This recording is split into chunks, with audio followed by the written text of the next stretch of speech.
With breaking news and political commentary from a public servant, serial entrepreneur, community leader, philanthropist, and American patriot, and a darn nice guy. It's time for the Grassroots Truthcast and your host, Gene Valentino.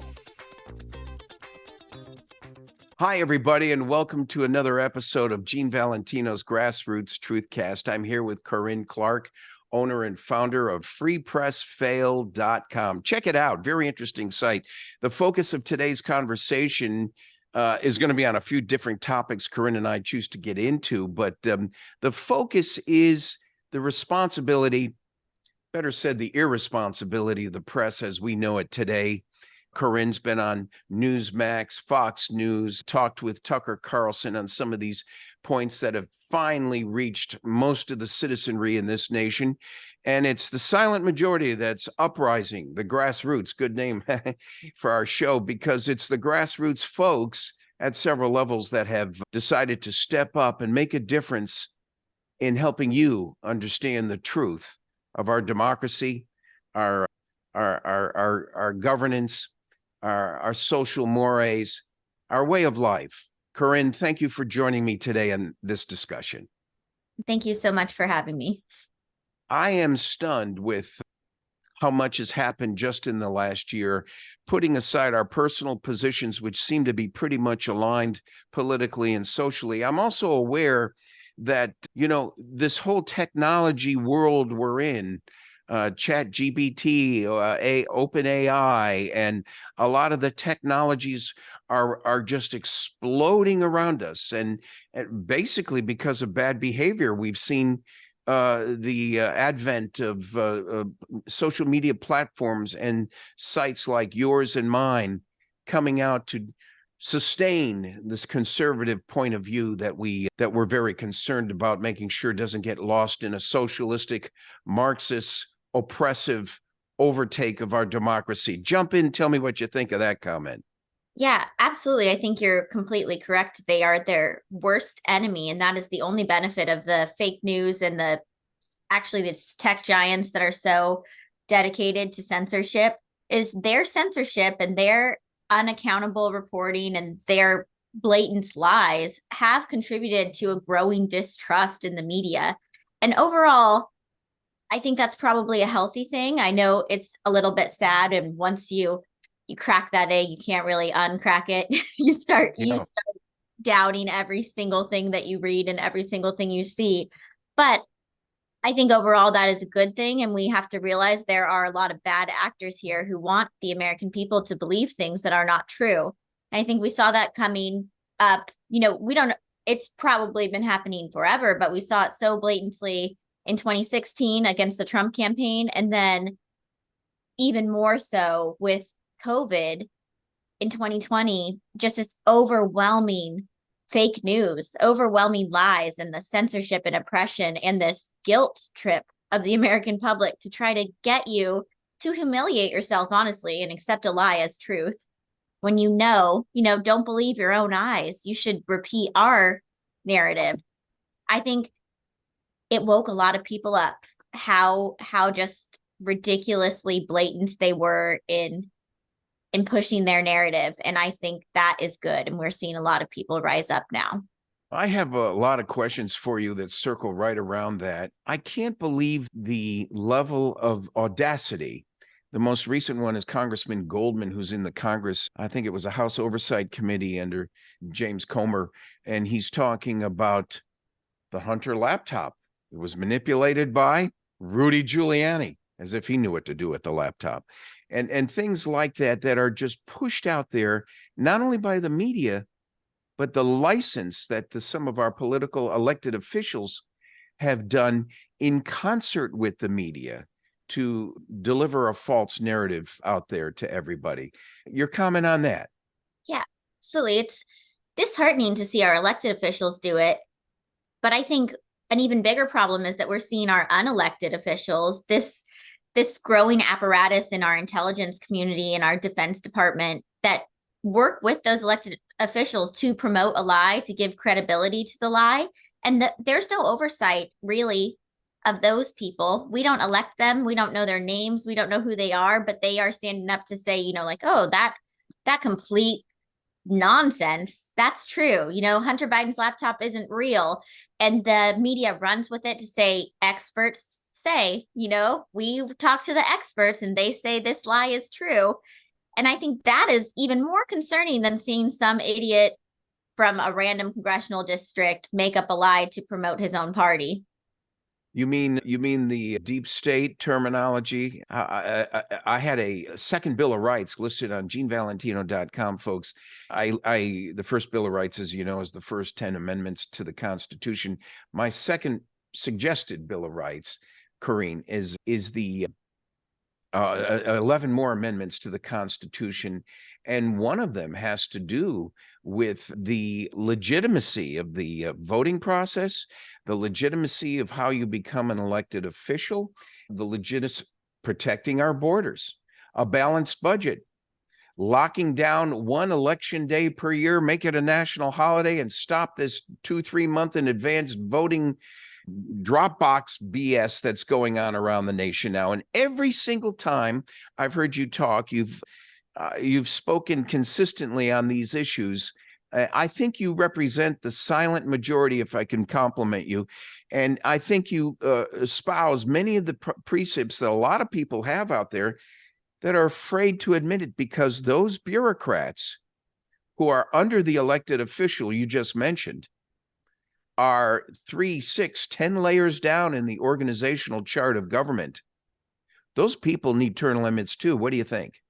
Oh, absolutely. And I think the media has covered for them for so long and promoted this idea that they are so much better than the American people, that those people in the intelligence community, they just know so much and they're so smart and they just know a lot better than you about what to do with your own life and your money. And we've seen them fail time and time again. Every failure of American policy can be blamed on these elected officials and these unelected officials, and very few on the American people who make pretty good choices in their own personal lives. But I think you're right. There needs to be some kind of accountability in these defense contractors, the defense community in general. And the executive branch has just grown way, way, way too large, way large. And it was never supposed to be like that. The executive branch is now running every single thing in our lives. And that is not constitutional at all. That Congress has completely made themselves inept because of it. I see so many congressmen who talk about wanting to really deliver back to their constituents, but something magical happens. They get elected, they go through those swinging doors of Congress, and they get down on that floor, and it's like they've gone into a time warp and have forgotten the person that hired them. Mm-hmm. It's as if they now become hostage or held hostage to bureaucrats, to lobbyists. How many lobbyists do you know are controlling even some of the writing of the language that comes to the floors of Congress? Why? Because they are the ones that put up the money to get that congressman or woman in place, that senator in place in the first place. And as a consequence, we, the people, are less in control, are less heard, less in control is a relative term.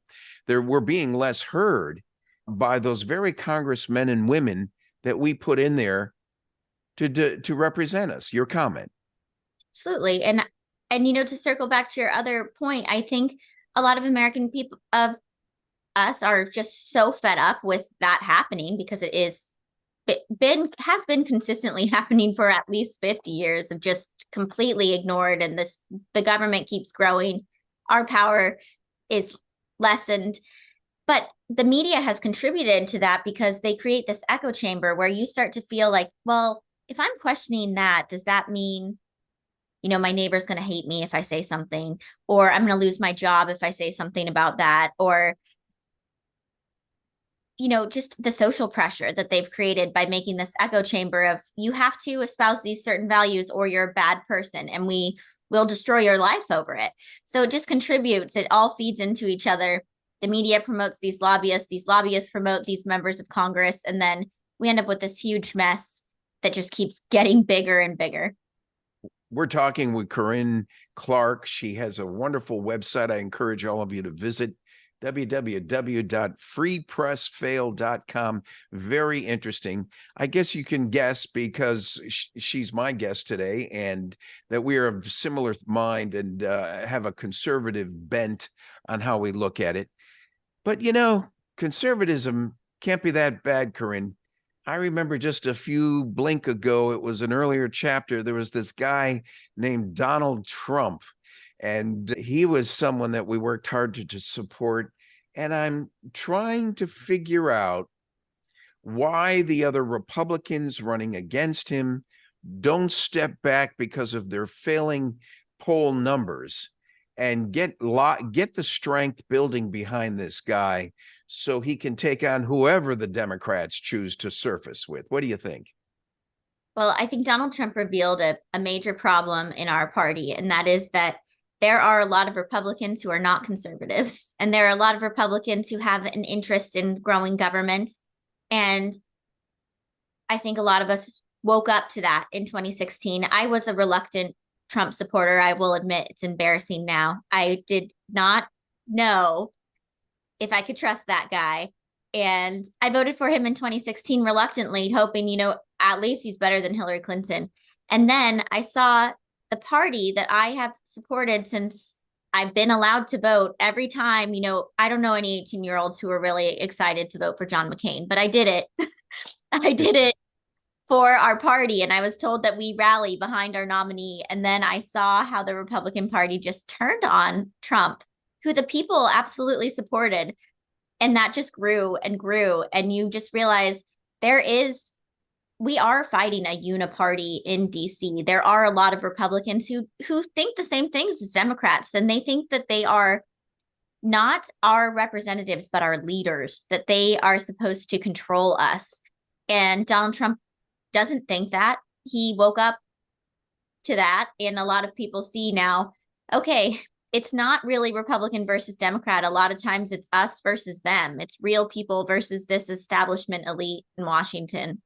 And I can say I voted so proudly for Donald Trump. I could not have, in 2020, I could not have slammed that ballot. Yeah. You know, I just can't get over how he has actually become the leader of the Republican Party. And I have a concern with the head of the Republican REC, Ronna McDaniel.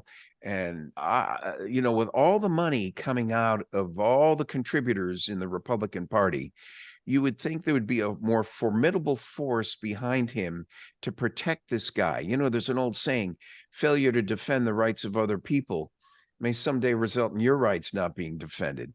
I believe that with Trump. You know, you don't have to like the guy. I don't know if you know this, but I used to be a county commissioner here in Escambia County, Florida.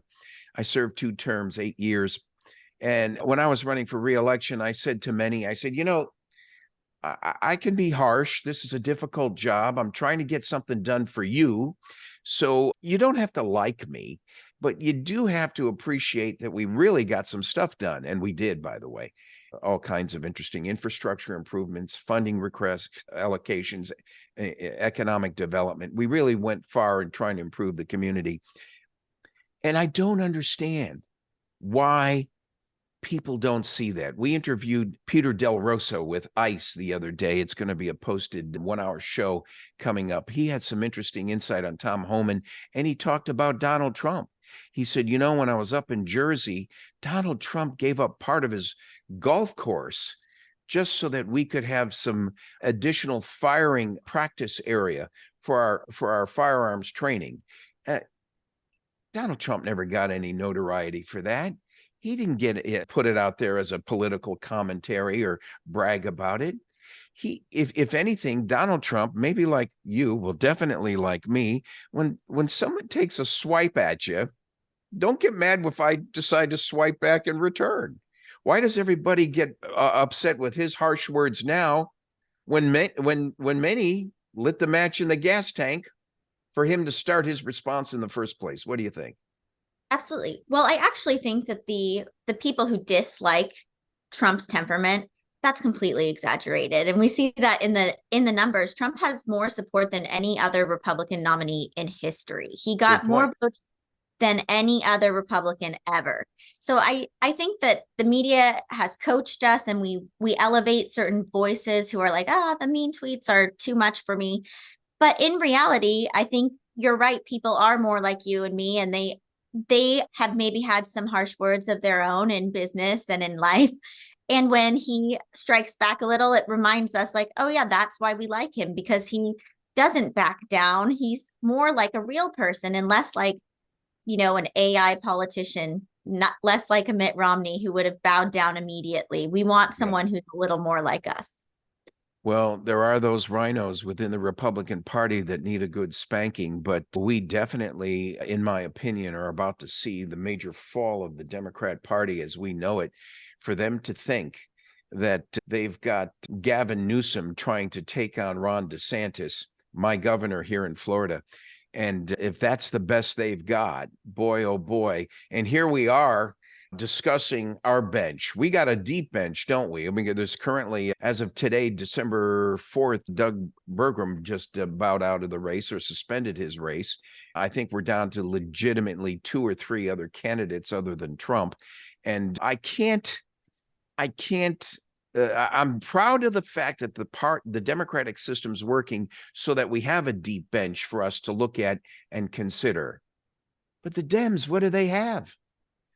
Why have they denied Robert F. Kennedy Jr. from having a formidable presence on the Democratic ticket? Comment? Yeah, I think politics is always just like history. It works in patterns. I feel like the Democrats are going through a very similar path that Republicans faced in 2008 and 2012, where they are listening more to the Washington elitists in their party than they are to the grassroots. The difference is Democrats are very tricky with their ballot counting and their participation in elections and their giant donor fundraising, and they're a little more sophisticated in making sure their guy wins anyway, regardless of whether or not they have support. I don't think there are many Democrats who like Joe Biden. They rejected him repeatedly over 30 years of him running for president. And suddenly he won the most votes in history. Yeah, I mean, but they fall in line, Corinne, with it's like the Stockholm syndrome. It's like they're beaten or pulverized into just believing something.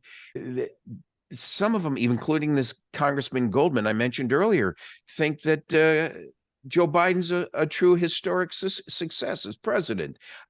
I mean, for them to be making such radically stupid comments amidst inflation, economic losses, the loss of power in our country and overseas, the influx of illegal migrants at the border, China's presence in our backyard with the owning of property and land next to military bases. I could go on. It's just obscene that they think this guy in the last 2.5, 3 years has been one of the historic best presidents of the United States.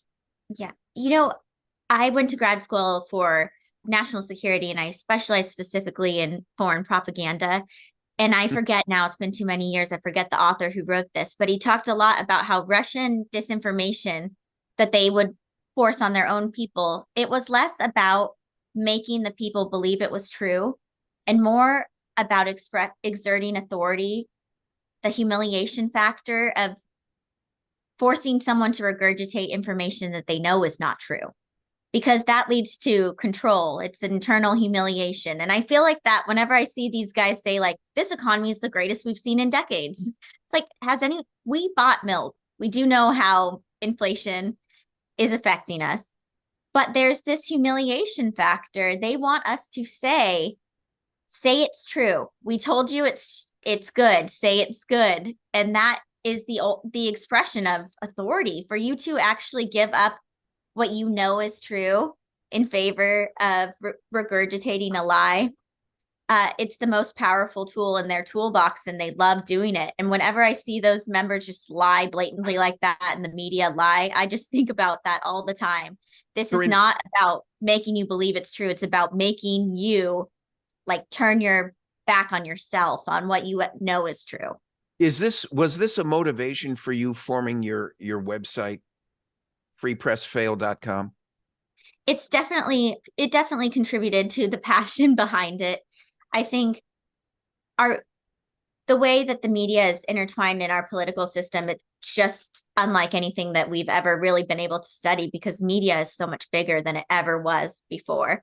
And having those alternative voices is really important when you see that huge fourth branch of government exerting all this authority over the people. And this is first time in history. I remember the New York Post coming out with a front page story about 51 different people signing off on a document claiming there was, in fact, Russian collusion. And James Clapper and James Clapper and John Brennan, NIS and CIA at the time, were two of the 51 signatories claiming there was Russian collusion, only to find out, as it's been leaked out since, that there wasn't any Russian collusion. It was prefabricated through the funds dropping in through Hillary Clinton's foundation that was being used to attack Trump on so many levels. This concerns me, is that there's a perpetration of a deep state agenda, not only to go after Donald Trump, but to take down the spirit of our democracy, our constitutional republic as you and I know it. What's your take? You got a preference for Donald Trump's choice for vice president? You know what? I don't. And for the first time in history, I just really feel like it's so important to have him on the top of the ticket. And I'm not very concerned about the vice president, because casting a vote for Donald Trump right now is the biggest expression of taking back our America. Yeah, it's the only way that we can tell them we're not playing this game. Yeah. You don't get to choose who we put in power. And to me, that top of the ticket matters more than it ever has before. But I would like to see another fighter like Trump. And I don't want to, ideally, we don't bow to the establishment. The ones who stabbed us in the back before, we're done with that. We're just going with Trump. I wish he could run by himself. Yes, I know. But, he's only got 4 more years, as DeSantis would say. Hey, Ron DeSantis, who I know, good governor here in Florida, not saying a bad thing about him here, but boy, I wish he and Trump would find a way of working out some alliance. That's me talking, right? But if you had it your way, Kristi Noem, South Dakota governor, might not be a bad VP. Yeah, I think there are some options there. I think you like Vivek Ramaswamy? You know what? I don't know enough about him. It's hard for me as a big policy person. It's just hard when we don't have a lot of experience, and we got so lucky with Trump that he ended up being so great with it. But I don't know if that's true. Lightning strikes twice, but it might. Yeah. So I'm willing to give him a shot, but I also would love someone that's a little outside the box, like a Tucker Carlson, Carrie Lake, someone who is just going to stick it to the media and remind the American people that the government works for them and not the other way around. Well, I totally agree with you there. In fact, one of my 11 amendments to the Gene's second Bill of Rights I mentioned a minute ago talks about the rescission of New York Times versus Sullivan, where the press has free license to just butcher you to death. And your only lawsuit against the media is to claim that they did it with malice, which is impossible to prove. So they basically have free license to get away with it. On the other side of the pendulum is the social media platforms, YouTube and the rest of them, and Facebook, and I don't want to, all of them, that have unilateral authority to censor you over things that are far from slanderous and defaming. Your ability to talk openly about the proof of the concerns with the vaccine may put you in Facebook or YouTube jail. And right? You must have experienced that. Yeah, I don't know a conservative who didn't face that in 2020, especially. I know all of my stuff, my website, my YouTube, Instagram, they're all demonetized in 2020. And I think that's happened to basically anyone, and not for any accusation, just discussing the facts of what we know, just even the stats that were released by the government agencies themselves. they were like, but we didn't want to promote that, so you need to be quiet. Yeah. Absolutely. And this is where I think an amendment to the Constitution is necessary to say that there has to be a legitimate basis for you, the citizen, to seek a claim against government on one side or the press on the other side to defend your right against slander or libel, any form of defamation. I mean, after all, Dominion Software did it against Sidney Powell and Tucker Carlson. And it was one of the reasons Tucker left Fox was the $750-something million lawsuit that was adjudicated against Fox because of what Tucker reported. By the way, I'm not saying Tucker was wrong. I think he was right in what he reported on that issue. But for but the pendulum has to swing both ways. If you're going to hold that a standard to a Tucker Carlson's interview, then it's got to go against the wrong expressions, the falsehoods, the false media, the false truths about anything that's coming out on anybody from anybody else against you or me in this internet 21st century platform of communication. I remember the older days. Well, I think I'm a little older than you. I know I am. And there's no question. You had three networks, ABC, CBS, and NBC. That was your go-to, right? One was more liberal, one was more conservative, but that was it. Internet, social media, what are you talking about, right? Now, just 10 years later, it's a primary platform for you and I to get the word out. And kudos to you for getting the word out. You've got a very good following on Twitter, X. And I think that, and by the way, I just followed you on Twitter. Yeah, I followed you right back. Oh, good. Thank you. But that's what's happening. Everyone's forming their own networks of collectives, I'll call them, collectives of interest. And I've had some people on mine, I don't know about yours, but I've had some people on mine that have spoken up, Corinne, that they don't like what I'm saying. I'm not going to diss them. I'm not shutting them off. I'm not going to take them off. If they have, as long as they're decent and not being vulgar, they're welcome to have a spot on my website. And even though I disagree with them, and I think more of that has to come forward so that expression can come out in a responsible way. I also think they ought to use their real names and and not hide behind some sort of pseudonym. So yeah, it's a hard one though, because sometimes even the people who are not being crude and are just expressing their opinions like every American should, they fear the backlash of the cancel culture. And I understand sometimes why they might want to hide behind a pseudonym or something, because of the way the left comes out so hard to destroy someone's life when someone just expresses an opinion that might be a little different than theirs. I think where do you think it's all coming from? I think it's a very coordinated effort from the people in our government and the people in our media and the elites in society. And man, they are effective at working together. But it's hard now. Like you say, we want a constitutional amendment to protect people, but who's going to enforce that except all of the people who have worked so hard to destroy American principles?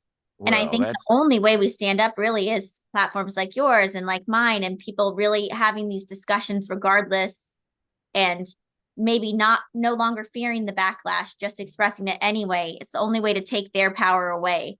But if we continue to allow them to exploit our system, our judicial system, and our the exertion of executive authority in general, they don't even need the judicial system anymore. They just ruin your life through executive regulation. That's what they'll keep doing. We have to keep calling them out, or they're going to keep doing it.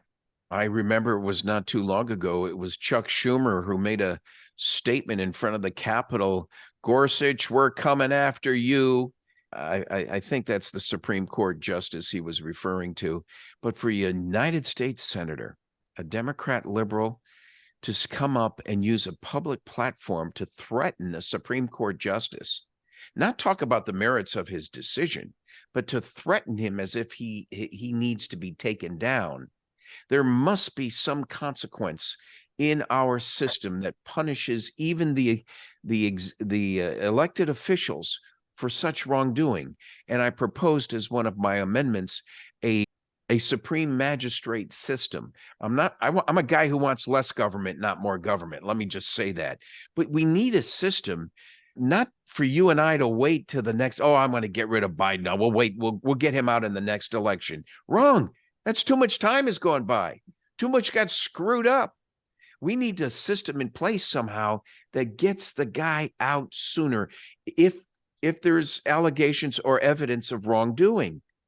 And we should be able to do it through what I would call the impeachment process is one for the president, but the magistrate, the supreme magistrate system I'm talking about ought to be an amendment, not a fourth leg of government.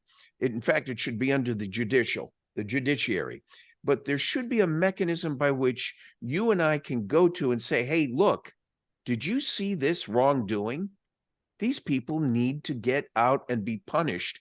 You're like a cop, you supreme magistrates. Decide if you're taking them and giving them a penalty for 2 weeks, 2 months, or a year, a fine, jail, or an impeachment out of office altogether. And I'm not limiting that to just the elected people, Corinne. I'm talking about those bureaucrats that go unnamed, those faceless bureaucrats who've been working behind those elected people some 20, 30, 40 years. They're the ones who've caused most of this problem.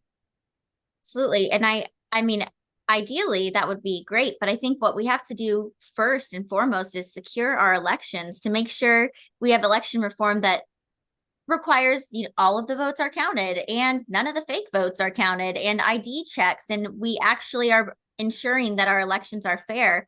Because what we have seen is we do have all of these outlets too. We have inspectors general. They should be checking on those executive branch employees that are working towards the destruction of America.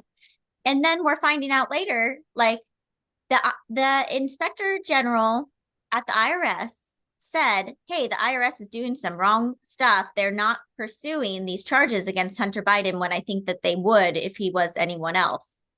And they fired him. So the process is there to eliminate the bad eggs, but there are so many other bad actors that they just topple that system that is meant to provide accountability to the people. Yeah. And we're seeing the same thing in Congress with our committees just expelling George Santos based on an ethics report, not a criminal investigation. The court has not found him guilty of any crime, but they see an opportunity to exploit the system that is set up there. They release one thing, they set up a vote. Republicans are completely complicit and actually hold the vote and expel a democratically elected congressman who, by the way, already said he wasn't going to run, which is the biggest check on elected officials. He was re-election in next, 2024. He would not have been back in Congress, but they thought it was their duty to expel him because they don't like him and because Republicans have a very slim majority, and taking away one vote has a major impact. You brought up let that happen.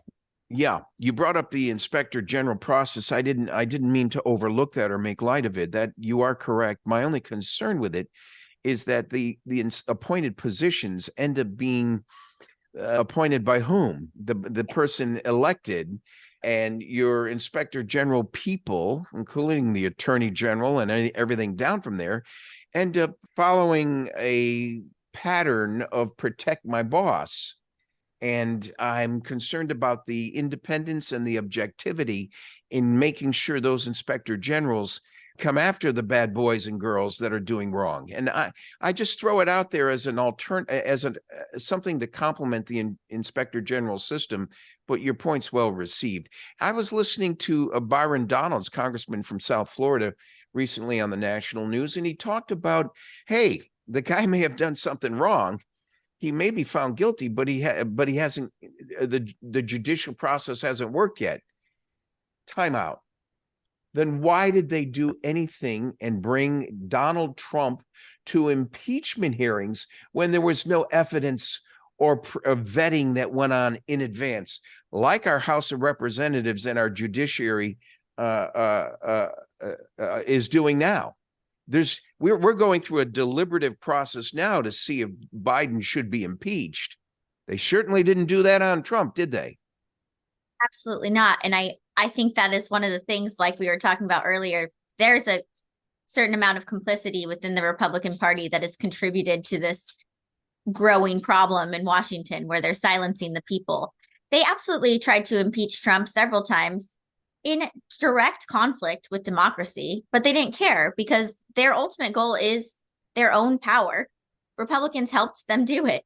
And now for some reason, they don't see that the big threat, those same power hungry elites, they don't see an issue with them continuing to lead. It would somehow disrupt democracy to take them down, but it didn't disrupt democracy to take Trump down. And there's a lot of hypocrisy there, and you just have to see common goals between certain people in Congress, regardless of what letter is by their name. You mentioned a name earlier, Tucker Carlson. I look at him as a good number 2 also, but I also look at him as being able to do what it is you're talking about, and that's to maybe fortify the Republican Party, get rid of some bad behavior, clean it up a bit, and help the president get rid of the bad actors. If Trump made a mistake, and I don't think he's made many, but if he made a mistake, he did what the other presidents preceding him didn't do. He kept many of the staff appointees on and in place.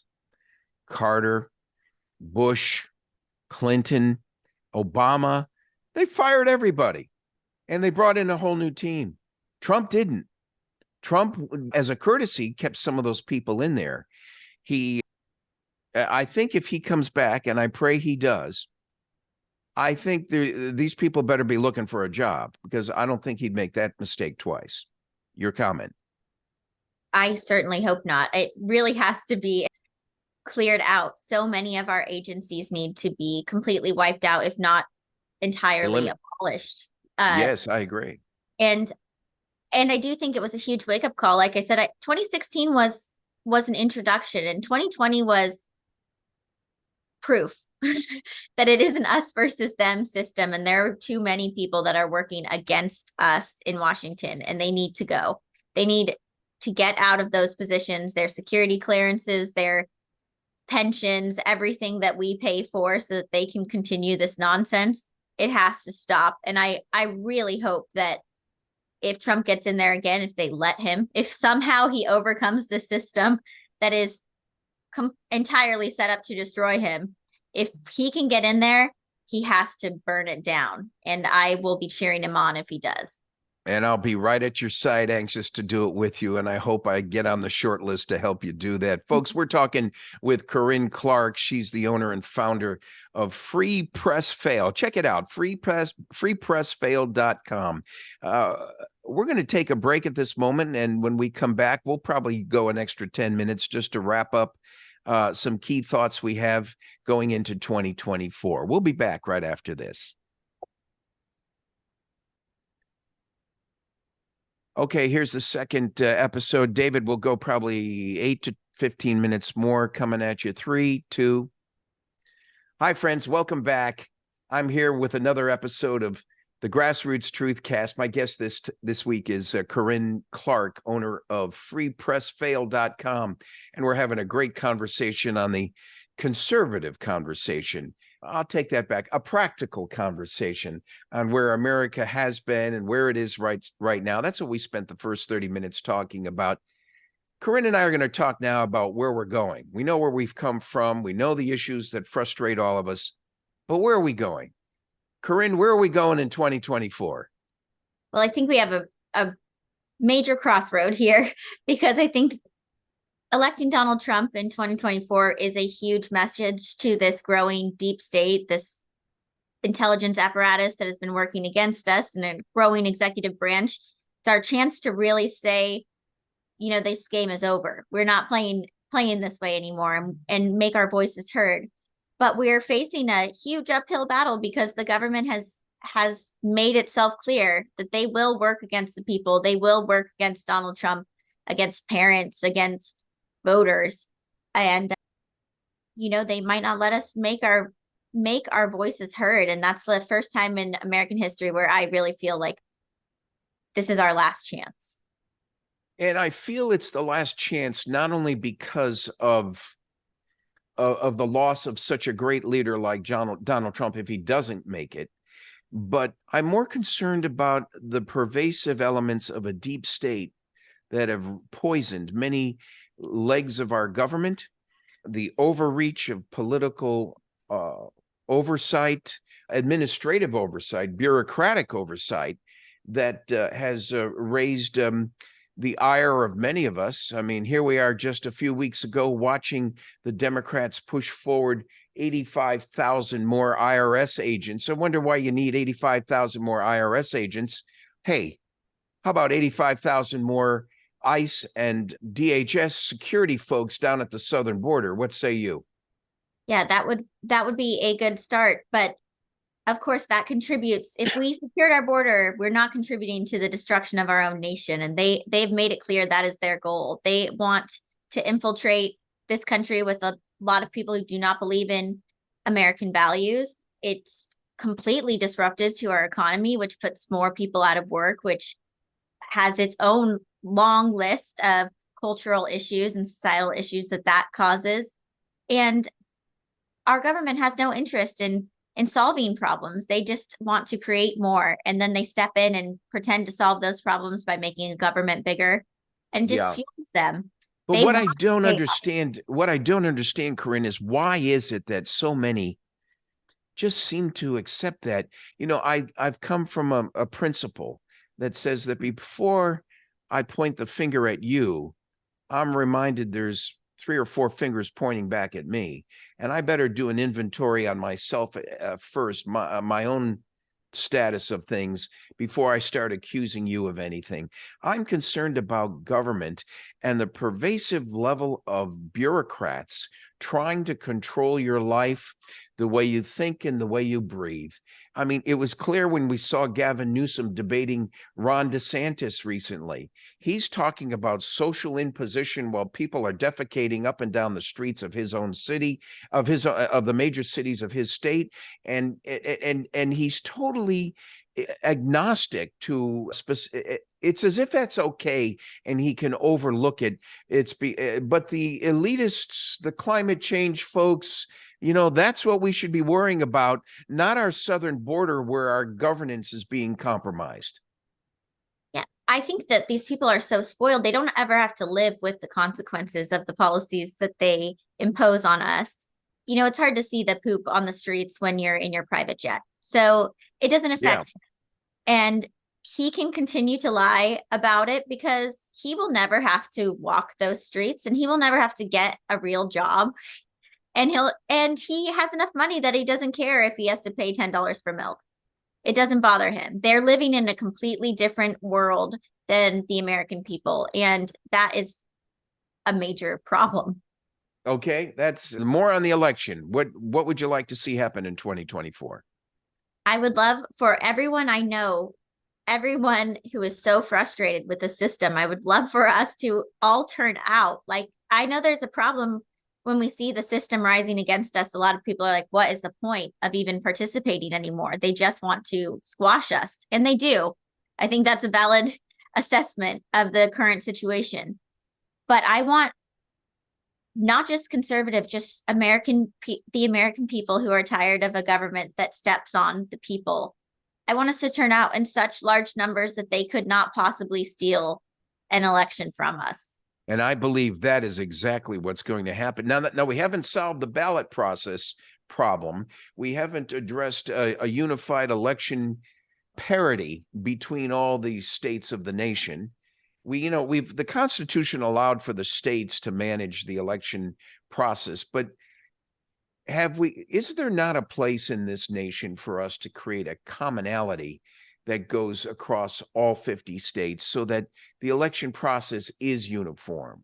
I mean, 2 or 3 months in advance of elections to be able to be putting in ballots at remote deposit boxes that are being stuffed by pranksters and people perpetrating a fraud against the election process. All of this ballot harvesting stuff that's going on, it's as if it's okay. What's your comment on that? Well, I think you're highlighting the importance of the local executive. The state executive is just as important as our vote for president. And it's because of that requirement for election reform on a state level. Unfortunately, I kind of think our federal government is so inundated with people who want to destroy this country that we're never going to get a great bill for federal election reform. That's We're going my to get concern. Yeah. something like the Democrats always put forward, which is like, oh, nobody's allowed to have voter ID.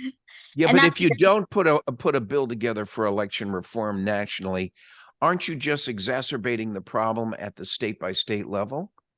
I think that it would only get, personally, this is just an opinion, but I think it would only get worse because at least we have states like Florida and Texas and Georgia who made an effort to really lock down their elections. There was huge election reform bills in all of those states after 2020.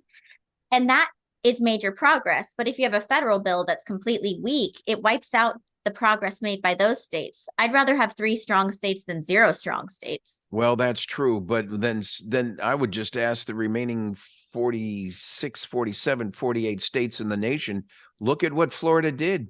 By 10, 11 o'clock at night, we had a certified completed tally on our vote for the entire state of Florida. What's Absolutely. going on here with election counting 2 or 3 months after the election? Look at everything Carrie Lake's been going through. You can only assume something's up when it's got to be carried out this long behind closed doors. Absolutely. And I'm a Nevadan myself, born in Nevada and lived there for a long time. And we had a terrible election last cycle where they completely lost chain of custody of ballots in the 2 biggest counties. The commissioners went missing for a period of time and they certified the election as if nothing happened. I think there's a major problem with that. And we did end up with a Republican governor. So I think that people thought, okay, we can look past this one, but they stole a Senate seat from us for sure. And Yeah. the cameras went off, the commissioners were missing, the chain of custody wasn't there. And people are saying, yeah, that seems fine. That just happens. When does that happen? In any other circumstance, that would not be allowed. And I think those kinds of things need to be addressed to the Okay, fullest. so for 2024, you and I agree that we better ask the citizens to step up and carefully observe the election process in all 50 states, and that they stick their nose into it big time and make sure that the veracity of the election process has not been compromised. I would also suggest that we work together on a consolidated time frame of when is a vote allowed to be posted and processed. I know there's absentee ballots primarily for and initially for our armed services folks and our government officials overseas. They certainly have a right to vote no matter where they're stationed in the world. But I think it got out of hand. I think it's gotten out of hand when you've got 7 to 12 ballots ending up in one guy's mailbox, and they come in there and take them out of the box, or someone at the home is loading up the vote a certain way. And we only hear about it because some of the people getting these ballots are honest enough to tell us about it. So if whatever it is we know, can we assume that it's a bit worse? What is it we don't know is what I'm asking. Oh, absolutely. And I think there's a lot we don't know. And the only thing that we can do to combat that is have some kind of process for knowing it. Something like what Florida did. You shouldn't be able to have an absentee ballot for just no reason. They shouldn't be able to send these ballots to people's homes that, they don't live there anymore. They've passed away. They didn't clear the voter rolls, but they know that they've allowed the system to be so corrupted. And I think that that's a huge problem. We have to have those reform bills. And I think that every citizen should be demanding those of their executives, because there are Republican governors who have not passed that.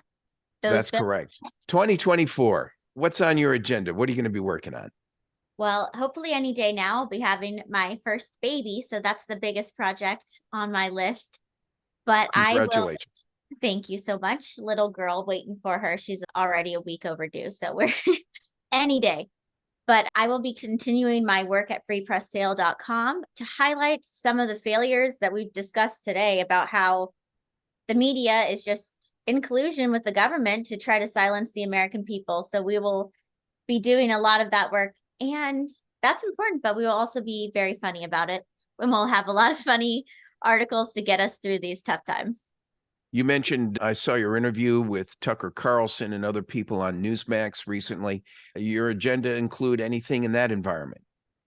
I certainly hope so. I love to get the word out, and I'm happy to contribute to networks whenever they will have me. And we'll see how it goes in the next few months, because I know it's going to get super interesting as the Republican primary heats up. Absolutely. And it seems to be a new thirst out there for legitimate, factual, unbiased reporting. And I think I've watched that on your website, and you have really posted stuff that's really quite factual and not fake, as they say. Any final comments you'd like to add to the public before we wrap it up? Well, I just think what we've discussed is so important, that anyone can be a citizen reporter. It's not, you don't have to be a journalist. All of these journalists are just activists. So be an activist, say what you want to say, and don't let them intimidate you. And I think that's the only way we really fight back against the establishment, because it is so large, and I know it's so intimidating, but it's so worth it for them to know that they can't actually silence us. Your point is well received. It's not about a free press, it's about free speech. Absolutely. And that's what you're espousing, and I commend you for that. Folks, we've been talking with Corinne Clark. She is the founder of the freepressfail.com. And I'm going to have a link of Corinne's website as one of my partners on my website, www.genevalentino.com. Corinne's episode here will be featured on Gene Valentino's Grassroots Truthcast. Please share it with others as well. We're pitching, Corinne, I invite you back sometime in the future after the first of the year, when things pick up with the politics and the campaigns. And you mentioned Kari Lake. I'd like to talk more about Kari. She's done a great job out there, but has kind of gone up against a deluge of some resistance, but she deserves the limelight. She's done very well. And I would like to do that with you as well. Ladies and gentlemen, it's been a pleasure having Corinne Clark with us today. She's been one of our other great guests on Gene Valentino's Grassroots Truthcast. Thank you, everybody, for joining us. Look forward to seeing you. Follow us on another great episode. Take care now. Thanks, Gene. Love what you're doing. Thank you, Corinne. Thanks for joining us for Gene Valentino's Grassroots Truthcast. Be sure to like and subscribe, and God bless America.